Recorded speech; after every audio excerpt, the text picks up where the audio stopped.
بسم الله والصلاة والسلام على رسول الله. أهلا بكم في درس جديد من دروس أدوبي إنديزاين 2023. النهاردة إن شاء الله هنتكلم عن أداة مهمة جدا في برنامج الإنديزاين. الأداة دي بتتحكم في المسافات والفراغات بين العناصر وبعضها في برنامج الإنديزاين. الأداة دي اسمها الجاب تول. لو جينا هنا على الشمال في الأيقونات بتاعتنا هنلاقي الجاب تول أو حرف اليو من لوحة المفاتيح. فعندنا شكل زي الريكتانجل ده والتكست ده، وحبينا نتحكم في الفراغات ما بينها وما بين بعضها وما بينها وما بين الحواف بتاعه الملف بتاعي او الورقه بتاعتي. بضغط عليها وباجي هنا كده بتجيني بالشكل اللي انتوا شايفينه ده. بتضغط وتسحب كده وتبدا تكبر الريكتانجل ده بالشكل ده. طبعا انت مش ضاغط على اي حاجه، انت بتضغط بس كده وتسحب. طيب تمام. لو حبيت بقى ان انت تجيبها من هنا شويه كده، بتيجي هنا كده بتعمل لك الهايلايت الجراي اللي انت شايفه ده، تضغط وتسحب كده تبدا تبعد لك كل الحاجات مع بعضها. يعني دول على لاين واحد اهوت، في محاذاه بينهم الاثنين، بين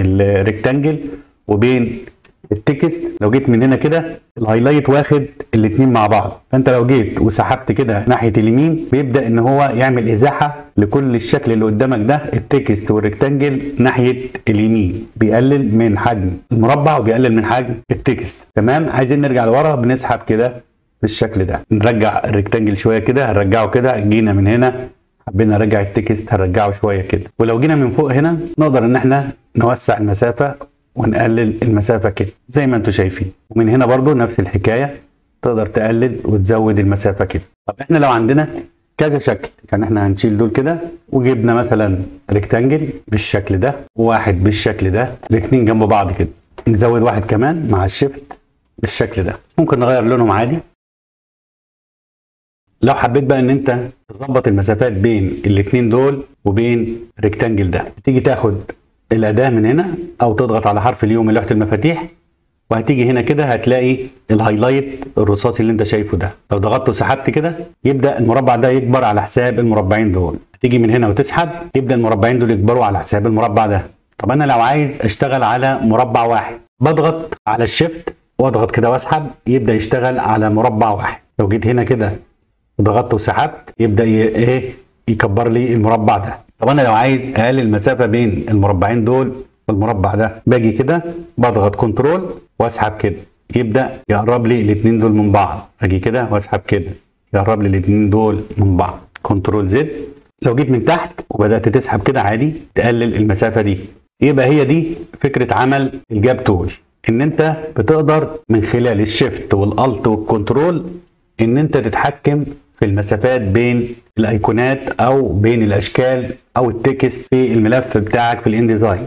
نيجي بقى نشوف حاجه عملي. لو جينا مثلا كنترول دي عشان ندرج شويه صور معانا، هناخد مثلا المجموعه دي 8 صور معانا، هنقول اوبن، هتجيلي الصور كلها في الماوس هنا. هبدا اجي من هنا كده واسحب زي ما اتعلمنا قبل كده، واسحب بالشكل ده. طب انا عايزهم كلهم يظهروا مره واحده. في عندي الاسهم، بقسم بالاسهم الشكل اللي انا شغال عليه ده. بقسمه ازاي؟ بضغط كده على السهم اللي فوق يبدا يقسمها لي 2، كمان مره 3، كمان مره 4، كده انا عندي 4 صفوف. طيب انا عايز اقسمهم كمان اسم بحيث ان هم يبقوا 8 خانات. بضغط على السهم اليمين هيتقسموا لي 8 مربعات زي ما انتم شايفين كده على عدد الصور اللي انا عايزها، وهسيب. اول ما اسيب بتجيلي الصور بالشكل ده. طيب الصور بالشكل ده مش مظبوطه في الفريمات بتاعتها، فزي ما اتعلمنا قبل كده هنخش تحت هنا في حاجه اسمها فريم فيتنج. هاجي على اول واحده واضغط عليها ضغطه، تبدا الصور تاخد الحيز بتاع الفريم. تمام. اجي بقى كده اخد الاداه بتاعتي الجاب تول، واجي كده في الوسط احاول اكبر واصغر المسافات بينهم كده. هتبص تلاقي في مشكله موجوده، ان الفريم هنا فاضي سايب الصوره وبيكبر الفريم، وهنا بيقلل المسافه. طيب تمام، اتعامل معاها ازاي؟ يعني حتى لو جينا كده برضو هتلاقي الفريم كبير والصوره زي ما هي. طب انا لو عايز فريم والصوره الاثنين يكبروا ويصغروا مع بعض، هعمل ايه؟ هاجي كده انشطهم كلهم مع بعض، واجي على نفس الاداه من تحت اللي هي فريم فيتنج، وهلاقي اختيار هنا اسمه اوتو فيت. اضغط عليه كده انشطه، واجي استخدم الاداه بتاعتي الجاب تول، واجي هنا كده واضغط واسحب. لو تلاحظ ان الصوره والفريم الاثنين بيكبروا مع بعض، والصوره والفريم هنا بيصغروا مع بعض. لو جيت كده نفس الحكايه. تمام. لو جيت كده من هنا هضغط نفس الحكايه. زي ما انتم شايفين كده الصوره بتكبر وبتصغر مع الفريم بتاعها. وبعد كده ممكن تقدر ان انت تتعامل باي اداه مثلا زي اداه الدايركت سيلكشن، تبدا ان انت تظبط الصوره بتاعتك في الفريم بتاعها. لو عملنا كنترول زد وجبنا اداه الايه الجاب تول وعايزين نخلي صوره اكبر من صوره، تمام، باجي كده بضغط على الشيفت وابدا كده ايه اسحب. هيتعامل مع الصورتين دول بس، اللي هما الاثنين المقابلين لبعض دول هيتعامل معاهم بس وانا ضاغط على الشيفت. يبدا يكبر الصوره دي على حساب الصوره دي، اجي كده يكبر الصوره دي على حساب الصوره دي. ولو جيت هنا كده وانا دايس برضو على الشيفت اهو، يبدا يكبر الصوره اللي تحت على حساب الصوره اللي فوق. انا مثلا عايزهم بالشكل ده، يعني مثلا اجي كده برضو وانا معايا الشيفت انزل لتحت، وبرضو بقدر ان انا اجيب الدايركت سيلكشن واضغط على الصوره اللي انا عايزها كده واسحبها بحيث ان هي تبان زي ما انا عايز. اجي على دي برضو بالشكل ده، خلاص انا عايز الشكل ده كده تمام. فحبيت اجي اكبر الصوره دي، اكبرها برضو بالشكل اللي انت شايفه ده. كبرت انا الصوره دي كده تمام. ولو حبيت ان انا اقلل المسافات البيضاء دي اللي بين الصور ببعضها، بجيب الاداه بتاعتي وبضغط على كنترول وبضغط كده واسحب اوسع واقلل المسافه بالشكل اللي انت شايفه ده. يعني انا اقلل المسافه بينهم او اوسعها بالشكل ده. اجي هنا كده مثلا برضو نفس الحكايه، اقلل واوسع زي ما انت شايف كده. هنا برضو نفس الحكايه، او ضغطت على كنترول الاول تقلل المسافه وتوسع المسافه تمام. حبيت ان انت تحرك صور من مكانها، بتضغط على الت وتيجي في المكان اللي انت عايز تسحب منه وتبدا ان انت ايه ترفع الصوره، تنزل الصوره بالشكل ده. عايز تيجي من هنا برضو مع الت تضغط وتسحب بالشكل ده.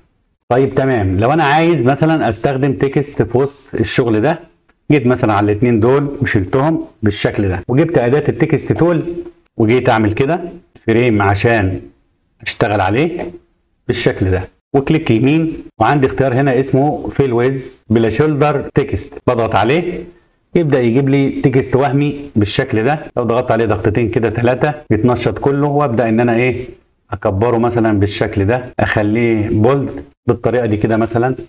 اوكي. وبرده تقدر تتعامل معاه في وسط الصور دي، ممكن تيجي عليه كده وتيجي هنا مثلا تبدا ايه ترفع كده، بتلاحظ ان الصوره دي كبرت والاثنين دول صغروا. حبيت تصغر كده اوكي، بيحصل كده ايه هارموني بين الصور وبين التكست، ما بيحصلش اي اختلاف زي ما كان في الاول من غير ايه الاوتو فيت. اوكي. عايز تيجي من هنا وتقلل المسافه دي اهو، بيكبروا ويصغروا مع بعض. نفس الحكايه عايز تقرب المسافه بين التكست وبين الصوره، بتدوس على كنترول وتقرب كده وتوسع كده زي ما انتم شايفين كده، توسع المسافه وتقرب المسافه. وبكده يبقى درس النهارده خلص. هو كان درس سريع وسهل لكن درس مهم جدا هيفيدك في شغلك في الصور وفي التكست. وختاما، اللهم لا علم لنا الا ما علمتنا انك انت العليم الحكيم، والسلام عليكم ورحمه الله وبركاته.